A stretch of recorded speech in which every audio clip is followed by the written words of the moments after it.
President Trump is hosting the King of Jordan today and doubling down on his proposal for the U.S. to take over Gaza, the latest on plans to relocate millions of Palestinians ahead.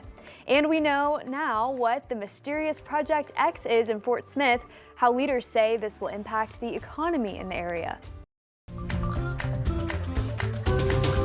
Covering news where you live. This is 5 News at Noon. Thank you for joining us for your 5 News at Noon. I'm Morgan Wrigley here with meteorologist Stephen Elmore. We've been talking about it all morning that we thought there might be some ice today. There was some ice on the trees, which we didn't see until the sun started coming up today, but really across a lot of the area we saw that.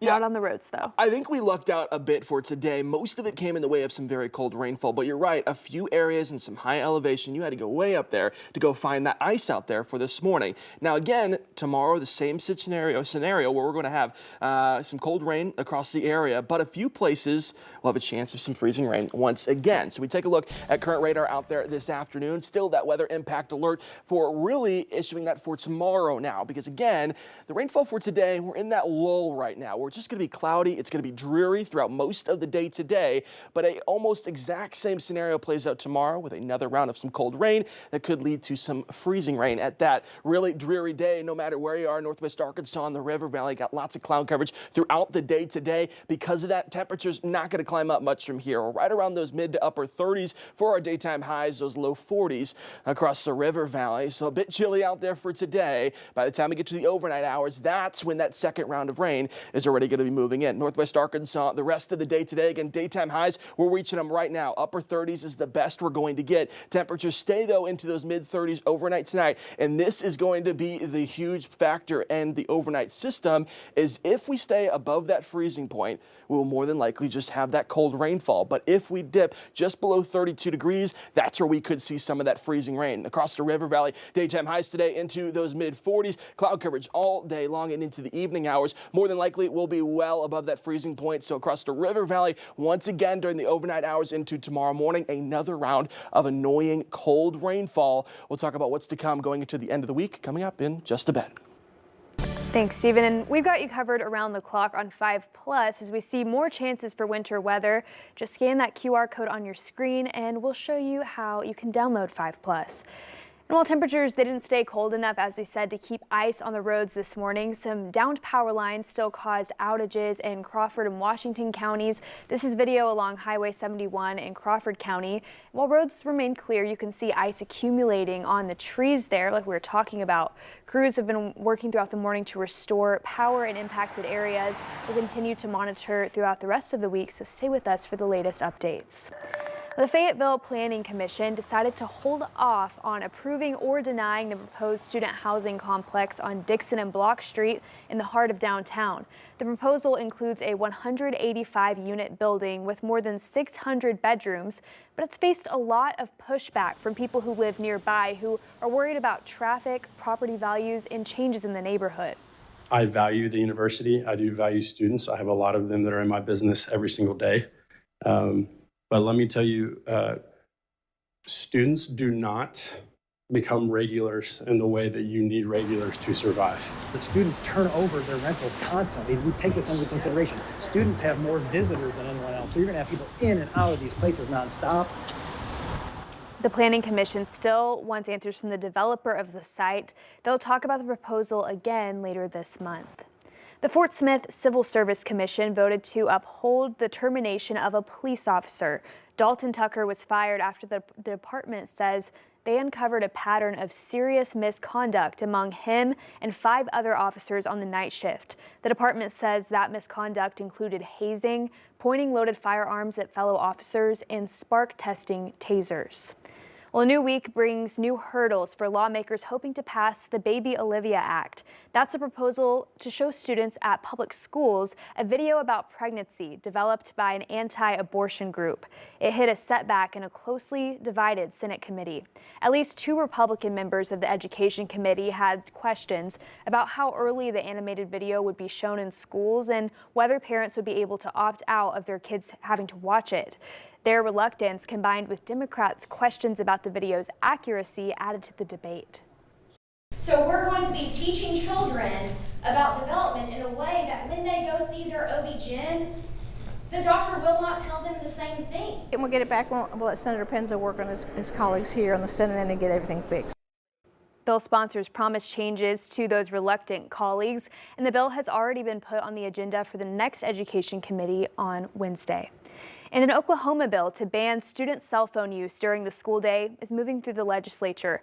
A House committee unanimously passed the bill this week, similar to Arkansas's Bell-to-Bell No Cell Act that's also moving through the legislature. It would require school boards in Oklahoma to adopt policies before the end of next school year.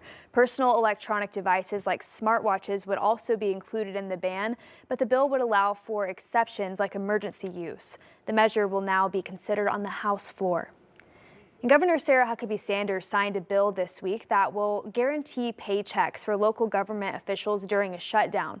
The bill was introduced as Jefferson County has been in a shutdown for most of the year, leaving county employees with no paychecks. The only exceptions are members of the quorum court and a county judge who won't receive their paychecks until they approve a new budget. We're following a developing story in Arizona where two small jets collided at the Scottsdale airport on Monday. One person on board died when two of those mid-sized private jets collided. At least 3 other people were hurt. The collision is the 4th major U.S. aviation disaster in the past 2 weeks. President Trump has delivered a new ultimatum to Hamas, calling for all remaining Israeli hostages to be released by noon Saturday. This comes as the president prepares to meet with the King of Jordan, one of the allies trying to keep the ceasefire deal intact. Natalie Brand has the latest. President Trump is welcoming the King of Jordan to the White House today as he tries to pressure the ally to take in Palestinians from Gaza. While Jordan and Egypt have rejected earlier suggestions to relocate Palestinians, President Trump on Monday hinted at consequences if they don't agree. If they don't agree, I would conceivably withhold aid. Yeah. As President Trump doubles down on his proposal to redevelop Gaza, he faces pushback from the region. This Palestinian man says we will stay on our rubble. We will not leave. There are also new concerns over the fragile ceasefire deal between Israel and Hamas holding, as Hamas says it will postpone the release of the next round of Israeli hostages, accusing Israel of violating the agreement. From the Oval Office Monday, President Trump threatened Hamas with his own deadline. If all of the hostages aren't returned by Saturday at 12 o'clock, I think it's an appropriate time. I would say cancel it and all bets are off and let hell break out. President Trump didn't elaborate on what that could mean. Some Israelis worry about the impact. We pay a price, and it's our soldiers, our boys, our sons, our husbands. These are the people who are going to be bearing those scars. President Trump noted it's ultimately Israel's decision as to what happens next. Natalie Brand, CBS News, the White House. Meanwhile, Trump signed an executive order Monday pushing for the government and consumers to go back to buying plastic straws.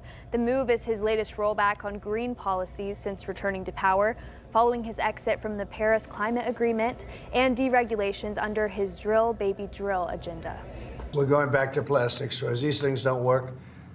I've had them many times, and on occasion they break, they explode. If something's hot, they don't last very long, like a matter of minutes, sometimes a matter of seconds. It's a ridiculous situation. So we're going back to plastic straws. I think it's okay.